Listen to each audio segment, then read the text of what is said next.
So for 70 years, that's from the lifting of the state prohibition until we changed the cap, there was this 6% alcohol cap on all beer brewed and sold in state. And me, as an emerging craft beer enthusiast, I just was tired of going to Virginia to buy craft beer. I wanted to support my local beer store. I wanted to have a proper IPA at a brew pub. And that was the impetus for me to try to change this law. Little did I know that it would be the start of a career in craft beer. So from 1935 to 2005, North Carolina had this archaic 6% alcohol cap on beer brewed and sold in the state. And the more I heard about it, the more I found out about it, just seemed like it was a matter of inertia. So I started a lobbying organization called Pop the Cap that worked to change the 6% alcohol cap.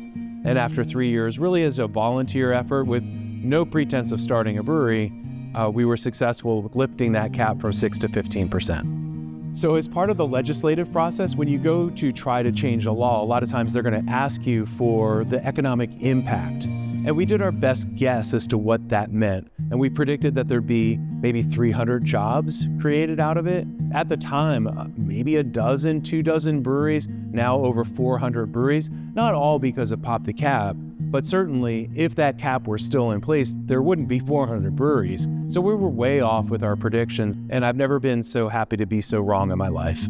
I always thought of myself as an entrepreneur in waiting, and I realized that not only did I want to change this law, but I saw an opportunity for building a brewery. 5 years after the lifting of the cap, we opened up Fullsteam.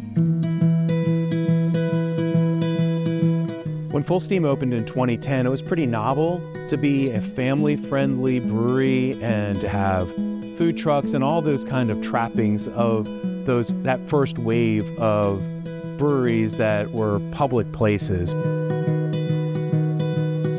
We do talk about this as kind of a front porch to Durham, especially because you're coming off of the highway, and it's sometimes the first thing that people see in Durham is the tobacco campus.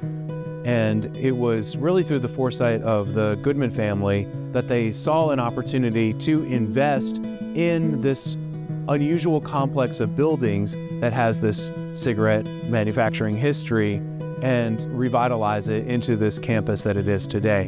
It's been kind of like Fullsteam in a way, a build-up over time to create what it is today.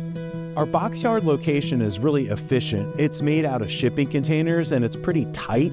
It's also communal. Well, ATC is also communal. Both are kind of, interestingly, we're sort of the bottom part of a U shape, a bit of the anchor of both locations.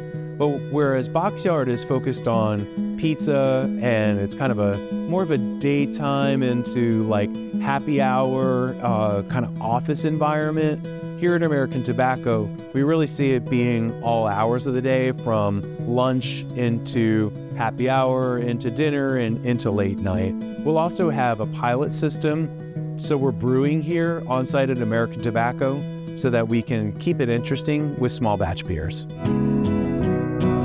We're not the only brewery to have a love of connecting people to the land and to one another, right? And that's our mission.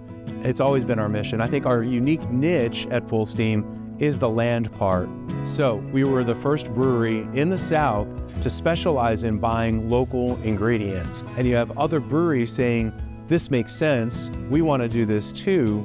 Then you have sustainable industries, from farmer who wants to commit to that, to a maltster, to other breweries and retailers who want to buy these locally grown, locally brewed beers, like true beers of the South. A bit of a side note was that one time this person came up and was like, I've never had a persimmon before, but I had your persimmon beer and I loved it so much that I planted 4 persimmon trees in our backyard. And to me, that's what it's all about. Beer is almost like a side product of that quest to get people connected to the land.